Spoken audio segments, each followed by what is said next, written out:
What's going on, good people? Let's talk more Stellar Blade. Shift Up is gearing up to release a massive game for us to enjoy on the PlayStation 5, and part of what is going to make this game so big is the combat. We've been given a couple of trailers of Stellar Blade where we've learned about the story and overall look of the game with its beautiful characters as well as the intriguing last human city of Zion. But we've also been given a wealth of combat gameplay to look at. The game's protagonist, Eve, has some impressive weapons that look like they'll be really fun for us to use. But in addition to this, because this is a third-person action game where we as the player are pulled back and looking at Eve from behind, I also want to acknowledge and talk about how creative the Shift Up team got in terms of how these weapons are held and equipped by Eve during combat. My mind was blown away when I realized what was actually happening when Eve engaged in combat with her blade or arm cannon. So I can't wait to talk to you about that and so many of the unique things we'll be able to do with Eve's weapons in Stellar Blade. A melee-driven third-party game titled Stellar Blade with a stunning protagonist that wields a large and elegant sword. Again, in a game titled Stellar Blade, emphasis on blade will no doubt include a well-designed sheath of equal elegance for the protagonist to tuck her sword away in, right? Well, perhaps that's what the developers at Shift Up were thinking until someone on the development team had the brilliant idea to do what they actually implemented in their video game. We can see what they did in the two trailers of Stellar Blade we've gotten over the past few years. Eve, Stellar Blade's powerful protagonist, unloads on the enemies of the game called the Naytiba with devastating combos, all while maintaining an overall grace to her movements and sword strikes. The grace that Eve exudes exists in her other movements as well, such as when she is seen walking or running around the city of Zion or the semi-open world parts of the game's wasteland. A major reason for the possibility of Eve to possess such grace when she's walking or running is that she doesn't have clunky armor or weapons holding her down. In all of the cutscenes and gameplay shots where Eve is out of combat, she is featured without armor because 1.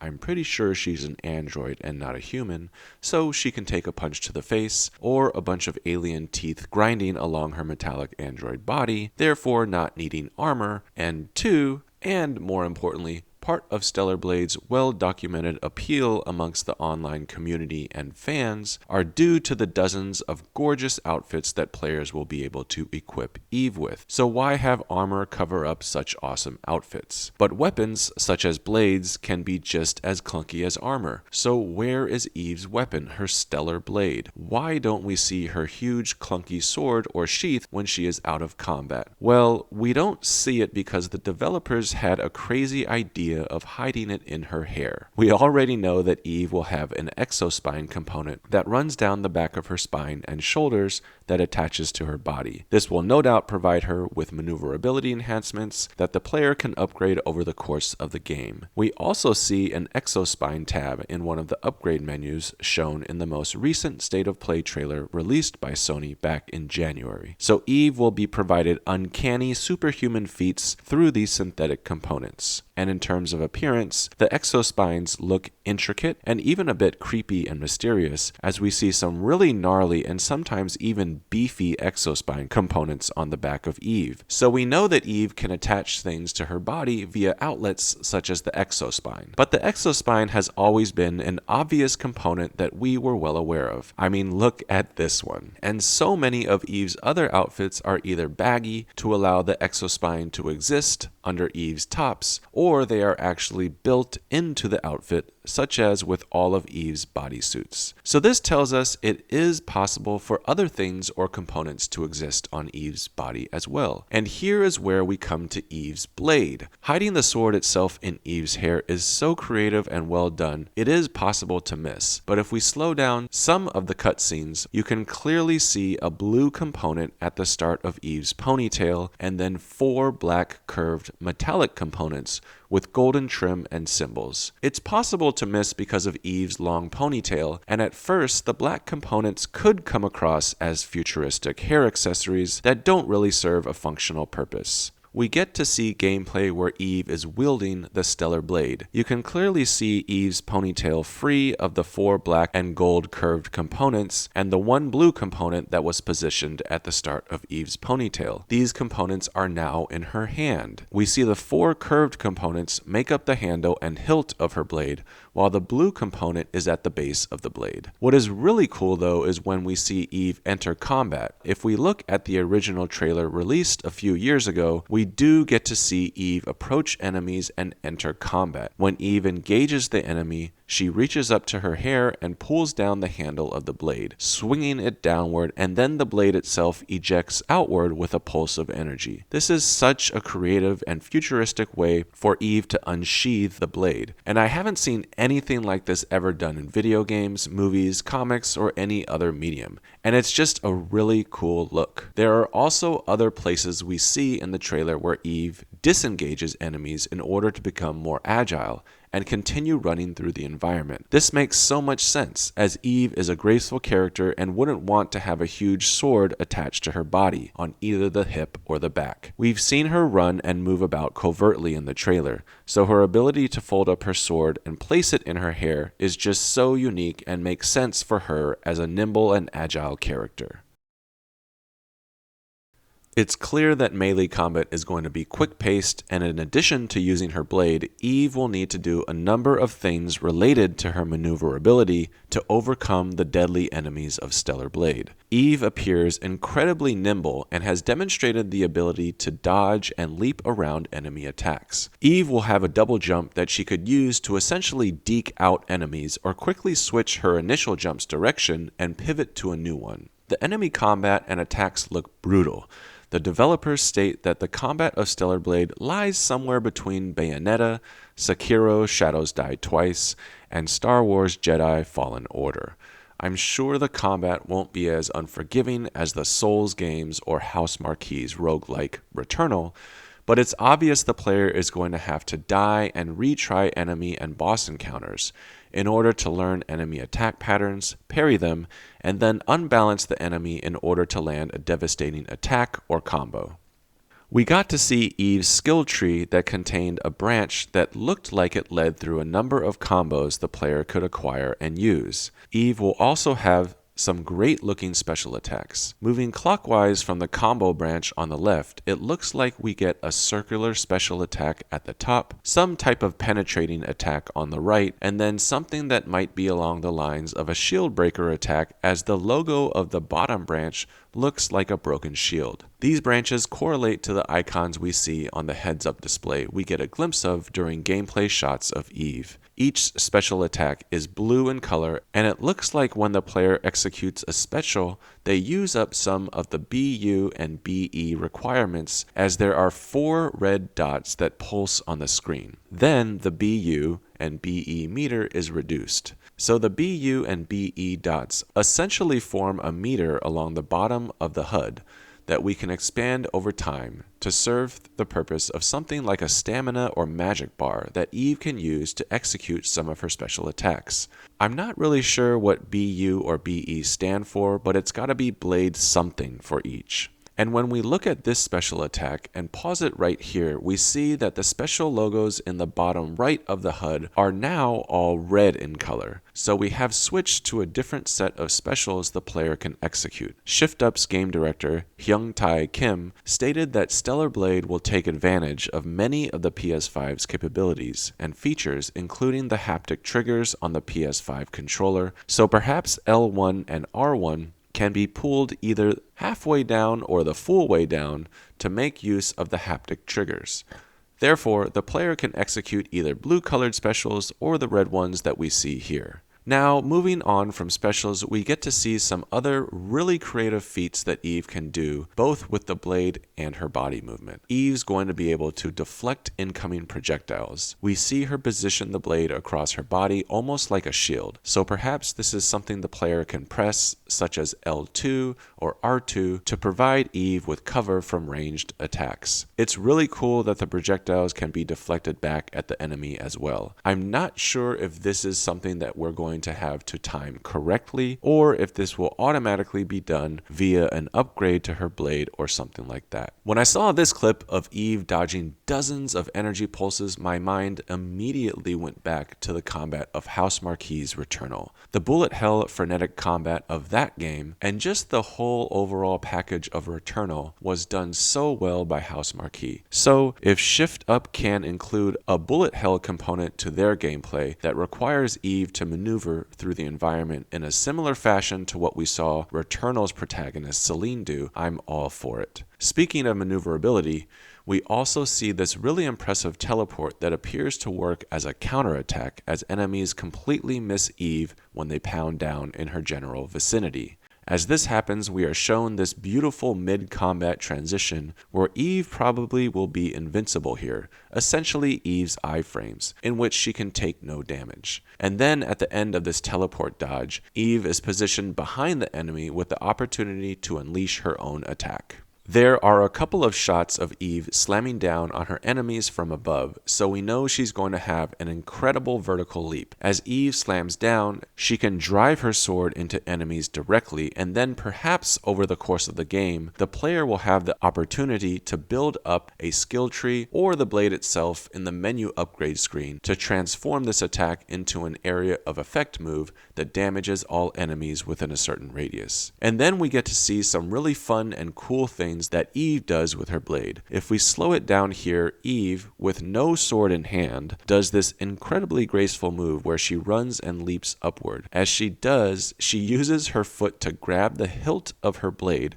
and flick it up towards her hands, to then re-engage enemies with her blade. This looks so fun and reminds us how nimble and elegant Eve is. Another way she will be able to gather up her blade in combat is with the Mjolnir effect. In the same way that Thor from the Marvel Comics can call back Mjolnir to him by opening his hand and waiting for its return, it appears Eve will have this ability as we see it done here in a post-combat cutscene in which her blade flies back to her. Then she returns it back into her hair. These two features demonstrate the attention by the development team at Shift Up and really make me excited to know this is going to be a really well-polished game with loads of unique abilities we'll see during gameplay.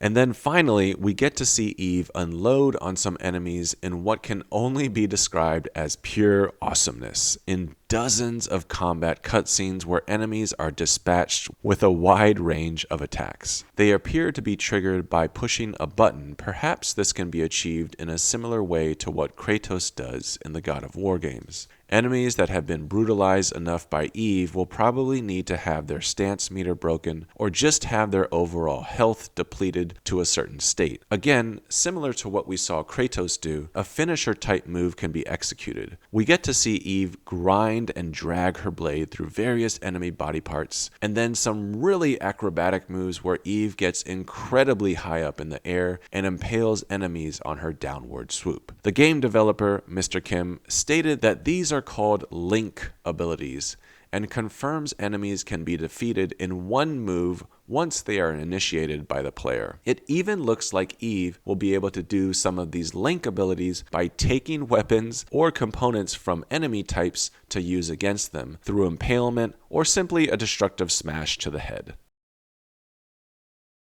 We know that in addition to the game having a robust third-person melee combat system, Stellar Blade is also going to have a fleshed-out shooting component. The arm cannon looks so impressive on Eve, and it's going to have some real weight and impact as we see Eve's body parts and her hair pulse back and forth while firing. Mr. Kim stated the game will open up from a melee-centric game to include this third-person shooting component at about the midway point of the game. When we take a look at this screenshot of the menu, we can see an ammo tab, so we know we're going to get ammo customization and perhaps some different ammo types. As we look at Eve make work of the enemies with the arm cannon, we can see that the reticle is not simply just for aiming, but it actually has the ammo magazine capacity displayed in a circumference around the reticle. Here we see about 8 rounds available, so perhaps this is a semi-automatic or shotgun type. And then when we see the laser firing, there are dozens of tick marks around the circumference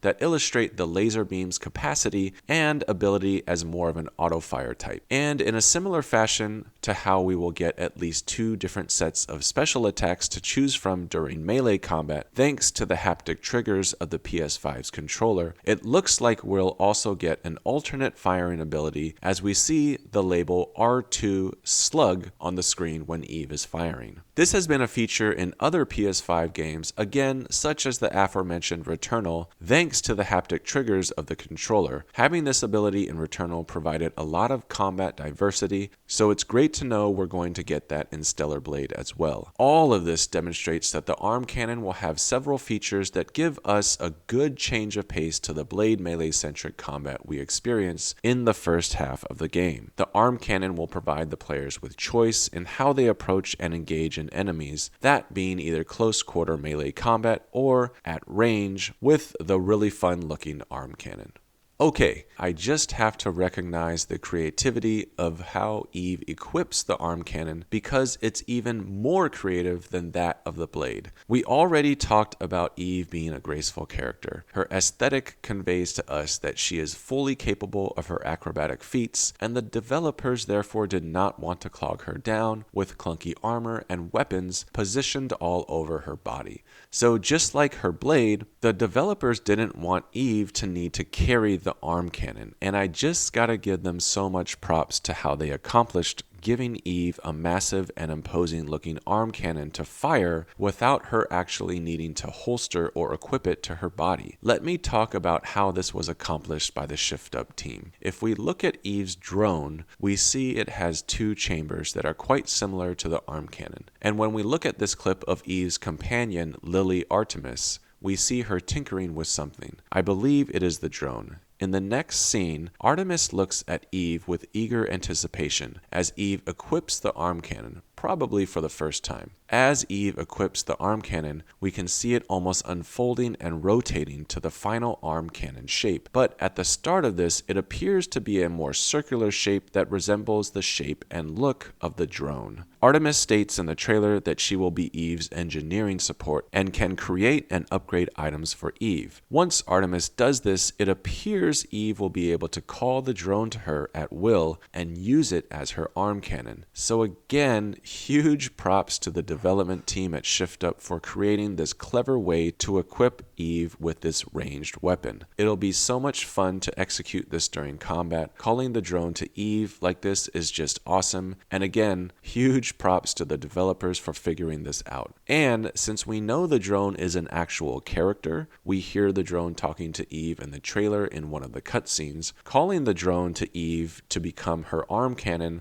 will no doubt create some funny story and character beats between the two of them. I'm hoping we get some fun and unique banter between the drone and Eve that help develop their interactions and relationship. We also see in the trailer that there are going to be grenades and mines available for Eve to use. We see them listed in the items menu and also see a grenade icon in the lower left-hand corner of the HUD during gameplay battle scenes. But because there was no apparent gameplay of them being used, such as Eve throwing them out in the field, I'm not going to talk about them in detail. But it is cool to know we'll be able to toss out grenades and mines to help us clean up all those baddies. Alright guys, I hope that after watching this weapons breakdown, you guys are just as stoked as I am. Let me know what you're most excited about in terms of the blade and the arm cannon. And if you enjoyed the content of this video, give me a like, I'd really appreciate it. I'll be jumping down to the comments to engage with you there so we can continue the conversation about the weapons of this amazing looking game. Thanks for coming, and I'll see you next time. Peace.